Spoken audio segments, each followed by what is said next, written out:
to Chemtech Laboratory Tutorial. Today we'll be looking at on how we calculate Gibbs energy. What is Gibbs energy? Gibbs energy is the energy that helps to determine if a reaction occurs on its own or not, meaning if the reaction is spontaneous or not spontaneous. And the Gibbs energy is calculated as G equals to H minus Ts. But when it is a standard Gibbs energy, it becomes standard G equals to delta H minus T delta S. Now, in showing that it's occurring at a standard condition, you will just indicate it by putting it as delta G degree equals to delta H degree minus T delta S degree. That degree shows that it's occurring at standard condition. So we will take an example on how to calculate the Gibbs energy using this formula as for Gibbs. A limestone or calcium triazocarbonate decomposes to give quicklime and carbon dioxide. The equation for this reaction is given as calcium carbonate to give calcium oxide plus carbon dioxide. Calculate the delta G for this reaction and state if calcium triazocarbonate will decompose spontaneously at 25 degrees Celsius. So looking at it, the first thing you do is to check if the reaction is stable, comparing the reactant and the product. If you compare the reactant and the product, you see that we have one atom of calcium at the product, one carbon at the product, 3 oxygen atom, 3 oxygen atom. So the equation is what? Balanced. So the next step is how to apply your Gibbs energy so that we can actually get the Gibbs energy for this particular reaction. So what formula are we adding? The formula we are using is delta G, because they ask us to calculate the delta G for this reaction, which is delta enthalpy, change in enthalpy, minus T, which is temperature as recorded as measured in absolute Kelvin, then delta S, which is change in entropy. So when we have a negative delta G, it means we are having a positive entropy. And when we have a positive delta G, it means we are having a negative entropy. And that helps to determine if a reaction is spontaneous or not spontaneous. So from the table given in the question, delta H standard was given as minus 305 for the product, which is calcium oxide. So we know the normal way that tells us that for enthalpy change, we say HP minus HR. That is the sum of the heat content of the product minus the sum of the heat content of the reactant. So what are the things appearing at the product? You add them together, and that of the reactant, you add them together.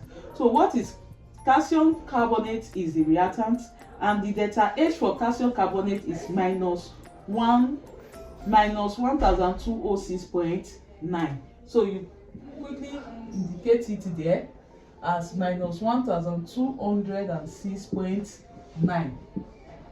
Then the products are calcium oxide and carbon dioxide. So you will add their enthalpy too. So that means delta H standard is equals to minus 635.5 plus minus 393.5. So you first calculate the delta H standard to be what? You tap your calculator and you have, so our enthalpy change has been calculated to be what? 177.9 kilojoules per mole. So the next step is to calculate for the standard entropy of the reaction. We already know what our reactant is and we know what our product is. So standard entropy is given as S products, that means entropy of the product, sum of entropy of the product minus sum of entropy of the reactant. So we know that the products are calcium oxide and carbon 4 oxide, and from the table the standard entropy was given to be 40 plus 213.7. That is for the products. Then for the reactant is just calcium carbonate, so it is minus 92.9. So the sum of them, the total sum to get the total entropy becomes delta S equal to 160.8. The unit was joules per mole on the table. Then the next step, we have gotten our delta S and we have gotten our delta H. Now the temperature is at 25 degrees Celsius, and we said your temperature must be what? Absolute temperature. So because it's absolute temperature, it means we will say 25 degrees Celsius plus 273, which will give us 298 Kelvin. Thereafter, you have gotten all the parameters. The next step is to put these parameters that you have gotten into the equation. So delta G degree will become 177.9, which is our delta H, kilojoules per mole. Then our temperature is 298. You must put them in bracket because you need to follow the instruction of board mass. Then our total entropy is 160.8 joules per mole. Now you notice that the enthalpy is in kilojoules, the entropy is in joule. So you cannot work with two different units. So it means you either convert the enthalpy or you convert the entropy. So what do? So let's choose one. From kilojoules to joules, you multiply by 1000.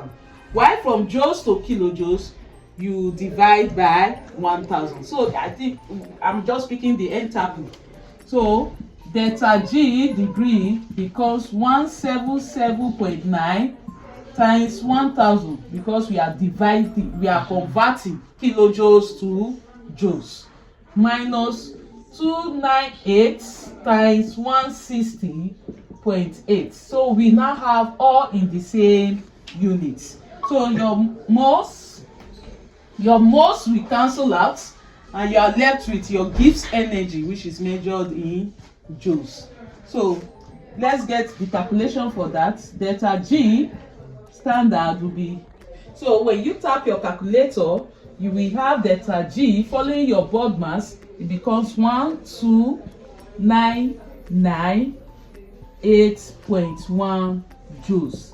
Then in kilojoules it becomes 12.998 kilojoules, which can be approximately 13 kilojoules as for Gibbs energy.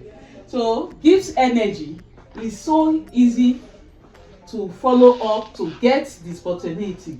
Now, because we have a positive Gibbs energy, is the reaction spontaneous or non-spontaneous? It means the reaction is non-spontaneous. Like I've explained in the previous video, a Gibbs energy that is negative means a reaction is what? Spontaneous. While if it is positive, it means the reaction is not spontaneous. And when it is at 0, it means the reaction is at equilibrium.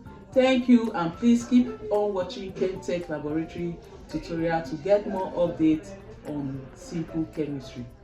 Bye.